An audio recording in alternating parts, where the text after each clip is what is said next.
It was narrated from Abdullah ibn Amr that the Prophet, blessings and peace of Allah be upon him, said, "There are 4 characteristics. Whoever has them is a pure hypocrite, and whoever has one of them has one of the characteristics of hypocrisy until he gives it up. When he is entrusted with something, he betrays that trust. When he speaks, he lies. When he makes a promise, he breaks it. And when he argues, he resorts to foul speech and irrational talk." Commentary. Hypocrisy means showing outwardly something other than what he feels or believes in his heart. It is divided into hypocrisy in belief and hypocrisy in deed. As for hypocrisy in belief, it means that a person conceals disbelief whilst making an outward show of being a Muslim. This is the hypocrisy for which a person will abide forever in the lowest level of hell, and he is not counted among those who affirm the oneness of Allah. As for hypocrisy in deed, such a person does affirm the oneness of Allah, and he will not abide forever in hell.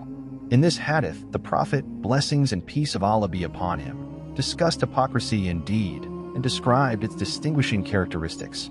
He said that there are 4 characteristics, and whoever has them is a pure hypocrite, in the sense that he closely resembles the hypocrites because of these characteristics. Whoever has one or some of them is a hypocrite to some degree, until he gives up these characteristics. The first characteristic is that he is well known among the people to be treacherous. The second characteristic is that he is well known for lying when he speaks. The third characteristic is that if he makes a promise, he breaks it and does not fulfill the promise that he made. The fourth characteristic is resorting to foul speech and irrational talk when arguing. What is meant by that is that he deliberately rejects the truth to the extent that what is true becomes false for him, and what is false becomes true. What the hadith means is that these characteristics are the characteristics of hypocrisy, and the one who has them is like the hypocrites in this regard, and has the same attitude as they do. Not that he is a hypocrite who pretends to be a Muslim whilst inwardly disbelieving.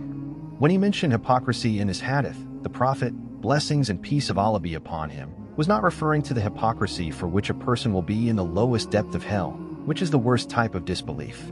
Rather, he meant that these characteristics are akin to the concept of hypocrisy, because hypocrisy means displaying outwardly something other than what is in one's heart. This concept is applicable in a case of lying, breaking promises, and betraying trusts. What is meant by the words, "he is a pure hypocrite," is pure in the sense of having these characteristics that are mentioned in the hadith only, not other characteristics.